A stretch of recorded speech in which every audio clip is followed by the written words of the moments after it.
My name is Tessa Monroe. Grief does strange things to a person. It slows down time and speeds it up all at once. It distorts your sense of place, of belonging. The morning of my mother's funeral, I stood in front of the mirror, trying to make myself look like the kind of daughter who belonged in the front row. I pinned my hair back, wore the dress she had once complimented, and told myself I was strong enough for this. But nothing could have prepared me for how invisible I would feel once I got there.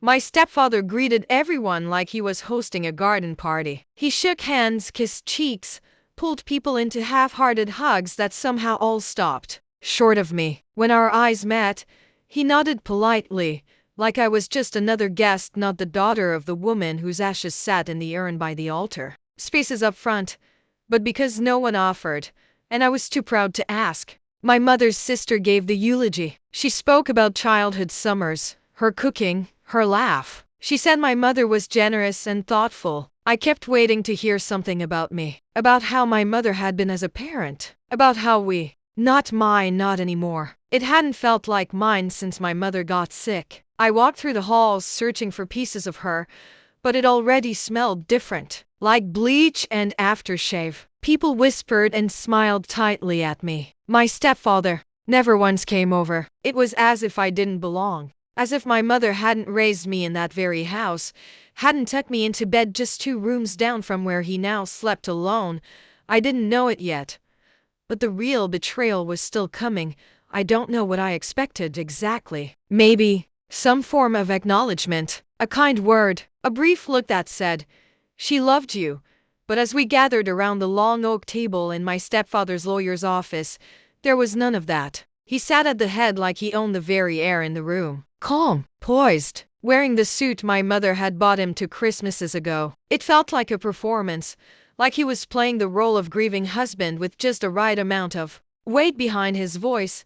He didn't look at me when I walked in. He barely even nodded. My name wasn't spoken, not even as a formality. I took a seat at the far end of the table, hands cold in my lap, heart in my throat. The lawyer shuffled some papers, cleared his throat, and began reading. My mother's will, or what was supposed to be her will, had been printed neatly on cream-colored paper. As he read aloud, I listened for her voice in the words. I strained to hear her intentions between the lines, but they weren't there. The house was left to my stepfather. Her savings were split between charities I'd never heard her mention.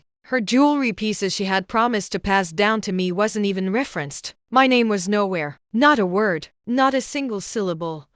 My stepfather clasped his hands together, leaned back in his chair, and said with the smoothness of someone rehearsed, "Your mother wanted to keep things simple. She probably didn't want to burden you with responsibilities during your career. You've got enough on your plate." His voice was soft, almost kind, but I heard the edge underneath. The finality, the dismissal. I didn't speak, not because I had nothing to say, but because I didn't trust my voice not to break. I felt the heat behind my eyes, the sting in my chest, but I held it in, because deep down, I knew this wasn't my mother's final word. She wouldn't have left me out like that. She wouldn't have given everything to a man who started locking her bedroom door when she was too weak to stand. She was quiet, but not careless. And I remembered the call, the envelope, just in case. It was a Tuesday night when she called. I remember, because I was sitting in traffic, watching rain streak across my windshield in long, tired lines. Her name lit up my phone screen, and I answered with a smile, not knowing it would be the last time I'd hear her voice without the weight of finality wrapped around it. She sounded small, not frail, not yet, but quieter than usual. Still, her tone carried purpose, like she had rehearsed what she needed to say. "Tessa," she said, "go to the top drawer in my bedroom. The red envelope is tucked in the back under the scarves. You'll need it, sweetheart, just in case." I remember pulling into a gas station just to sit still and hear her. I asked if everything was okay. She paused for too long before replying. "I just want to be sure my words don't get lost." At the time, I thought she was talking about her journals, her poetry, maybe even her letters. But now, after sitting through that will reading like I was a stranger to her life, I understood what she meant. She wasn't talking about metaphor. She was talking about the truth. The night after the funeral, I drove back to the house. I didn't knock. I still had a key. The place was dark, and I moved like a ghost through rooms that used to feel like mine. Her bedroom door creaked when I opened it, and the air inside was heavy with lavender and something less comforting emptiness. I went straight to the drawer. There it was. Red, thick paper, still there, untouched. Inside was the real will, signed, notarized, dated a month after the one my stepfather had handed out like party favors. She left me her jewelry, her journals, and the lake cabin, our cabin. The one place, untouched by her second marriage. The place we went before life got complicated. My hands shook as I read, not from surprise, but from something deeper. Relief, sadness, proof. She hadn't forgotten me. She hadn't turned away from me. She had just made sure her voice could still speak when she no longer could. And now, it was time to make them hear it. The next morning, I woke before the sun. I sat at my kitchen table with the red envelope in front of me like it was sacred. I read her will again, slower this time. Every word felt like a breath from her, as if she had placed her hand over mine from beyond, steadying me. It was her signature. Her handwriting. It was dated just weeks before her death. There were 2 witness names. It was real, undeniably real. And suddenly, I wasn't afraid anymore. I called the attorney's office and asked to schedule a follow-up. Long oak table was there, but the room felt different, smaller. The attorney looked up from his desk as I placed the envelope in front of him. My mother gave me this, I said quietly. A month before she passed. He raised an eyebrow and slid the envelope toward him. As he pulled out the papers and began reading, I watched his face closely. The flicker of surprise, the furrowing brow, the soft exhale. Then he straightened his posture and looked at me like he was seeing a new person entirely. This changes things, he said, his voice low and deliberate. It wasn't just about the jewelry or the journals. It was the cabin. That cabin was more than property. It was the last untouched piece of our history. The place where she taught me to swim, where we planted wildflowers behind the porch, where we curled up during summer storms and listened to old jazz on a crackly radio. It was where she had been most herself before the hospitals, before the silence, before him. I left the office that day with no idea what would come next, only the certainty that my mother had seen what was coming. She knew how easily people rewrite history when no one's left to challenge them. But she made sure her voice would reach me when I needed it most. And now, it would reach everyone else too. When I walked into the follow-up reading, the room fell quiet. My stepfather was already seated at the head of the table again, his posture even more assured than before. The same relatives lined the sides, his children from a previous marriage, my mother's distant cousins, and a few of her friends who looked increasingly uncomfortable around him but said nothing. No one looked at me directly. It was as if my presence created a discomfort they couldn't name, like I was disrupting a performance they were all invested in. The lawyer greeted me with a subtle nod, began reading again, reviewing the terms from the previous will, his tone dry and procedural. My stepfather folded his hands in satisfaction, already acting like he'd won something. And then, without warning, the lawyer paused. He adjusted his glasses and reached into his case. My stepfather's smile faltered just slightly. We've recently received a newer document, the lawyer announced, signed, witnessed, and notarized, dated a month after the original. It appears to be the decedent's most recent expression of intent. You could feel the air change. The room tensed. I watched my stepfather sit up straighter, his eyes narrowing. What document? He asked sharply, voice no longer smooth. The lawyer didn't look at me when he responded, but I saw the corner of his mouth tighten. It changes several aspects of the estate. Most significantly, the lake cabin is left entirely to Tessa Monroe. A hush fell over the room like a dropped curtain. He turned to me then. Finally, for the first time all week, his face had gone pale. There was a flicker of something that looked almost like fear, but it passed quickly, replaced by quiet fury. He didn't speak, and I didn't need to. The paper spoke for me. My mother spoke for me. She had left me her voice, folded inside an envelope he thought I'd never find. And now, no matter how he looked at me, he couldn't erase what she made sure would be heard. he didn't take it well. That much was obvious. At first, he tried to act unfazed, cleared his throat, adjusted his cufflinks, smiled like the lawyer had just made a harmless mistake. "That can't be right," he said lightly, a little laugh in his voice. "My wife was ill. She wouldn't have made changes that late in the game. She couldn't even hold a pen most days." The lawyer didn't flinch. "The document is valid, signed, dated, and witnessed. It meets all legal standards. I've already verified it through the county clerk's office." That's when the smile vanished. His jaw tightened. His hand came down on the table, not loud but firm. "She was manipulated," he said sharply, looking right at me now. "She was confused, and someone got to her. That will," he pointed at the lawyer's briefcase, "isn't worth the paper it's printed on." For a moment, no one moved. I didn't respond. I just met his stare with the quiet steadiness I'd learned to wear over the years. The one my mother always said made people uncomfortable because it was hard to lie to. My stepfather's confidence began to fracture around the edges. The lawyer's assistant leaned in to whisper something. More papers were passed around the room. The signatures were confirmed. The witnesses identified. Then the questions started, from his own family. "I thought the cabin was going to be sold. Did you know she was changing the will?" I don't remember her mentioning this version. "When did she sign it?" They weren't accusations. Not yet. But the doubt had crept in. The room was no longer his to command. People were looking at him differently now. He was no longer the grieving husband with a somber voice and a curated suit. He was a man who might have tried to silence someone. He stood abruptly and walked out without another word. No apology, no explanation. And yet, I didn't chase him. I didn't need revenge or a raised voice. The truth had already undone him in ways I never could have planned. And all I'd done was open the envelope my mother left me, the one he probably hoped I'd never find.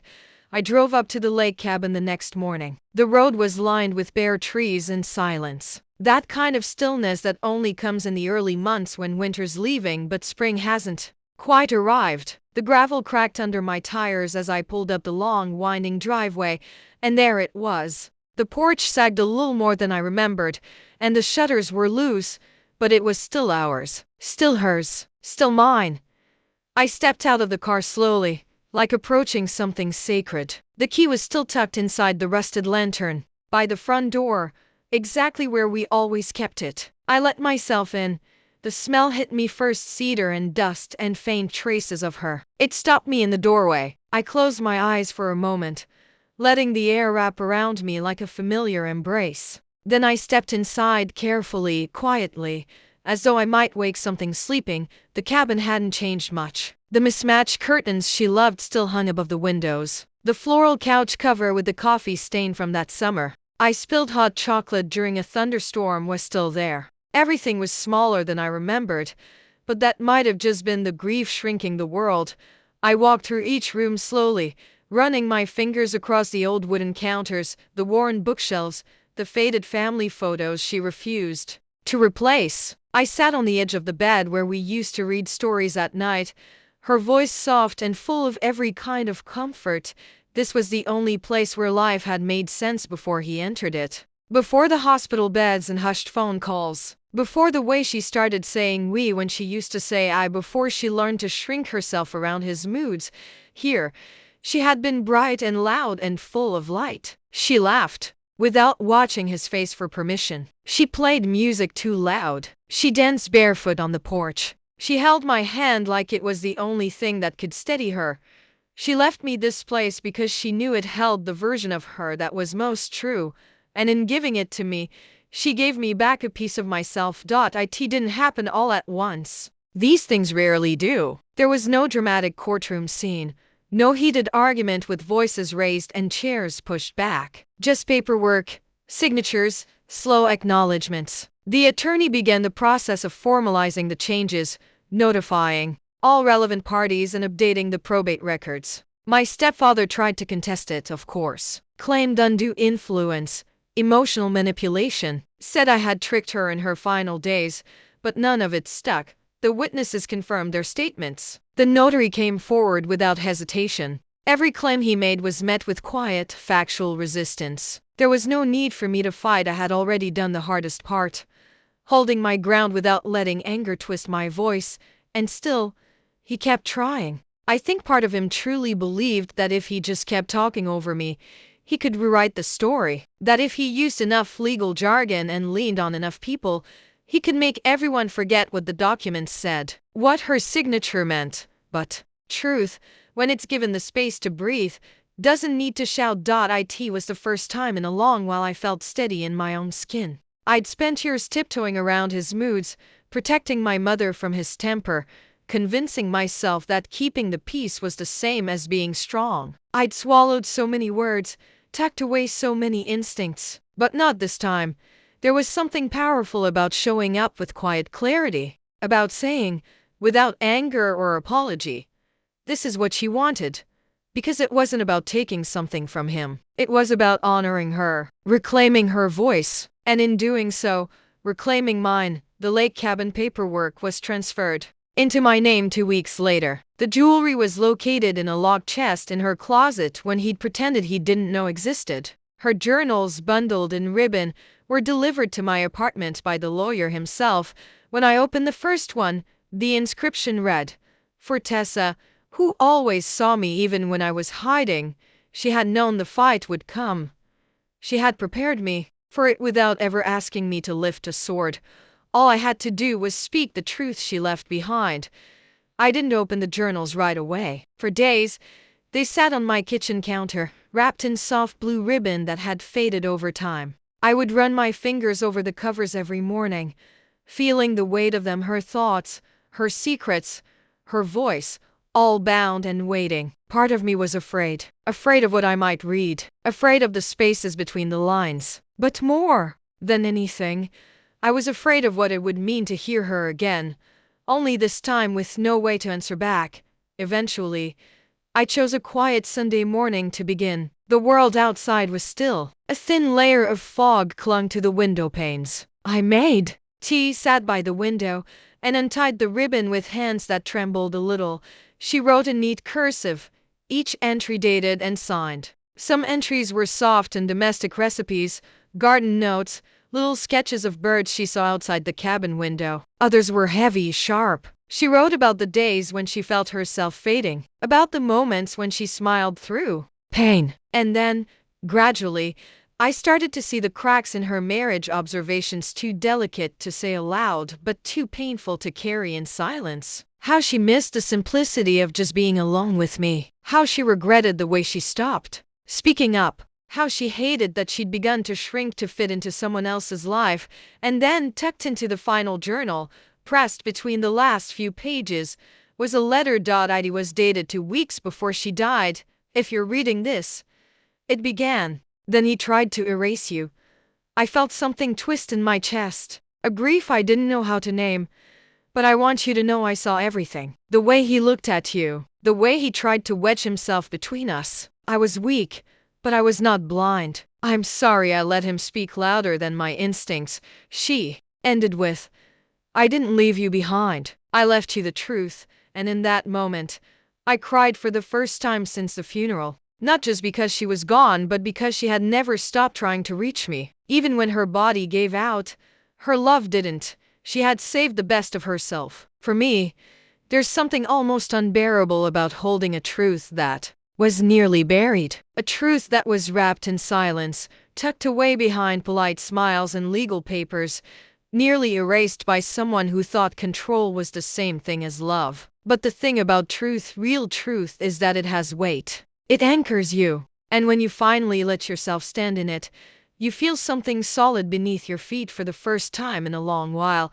I took the drive back to the lake cabin in early spring. The air was warmer now. The trees had begun to wake up again, green buds stretching toward light. I brought her journals with me, along with the key to the locked drawer in the old dresser where she used to hide Christmas gifts and handwritten notes. I didn't know what I was looking for. Maybe closure, maybe peace. Inside that drawer, I found little things, old Polaroids, faded postcards from places we never got to go, a dried flower pressed between 2 pages of a book we used to read together. And at the bottom, a note in her handwriting. "You've always been my home, sweetheart." I sat on the porch for a long time that afternoon, watching the lake, listening to the soft creak of the boards beneath my feet. I thought about how easy it would have been for her to let things stay neat, simple, to pretend the life she had was enough. But she didn't. Even when she was sick, even when she was tired, she made sure I would know who she really was, who we were before him. She left me more than property or belongings. She left me a voice, hers, and in turn mine. I didn't go to court to punish him. I didn't need to scream or demand apologies. All I had to do was stand in the truth she left for me. That was power enough. When people ask now, I don't tell them every detail. I just say this. My mother didn't forget me. She protected me, even when she couldn't be here to do it herself, and all it took was an envelope she knew I'd never burn.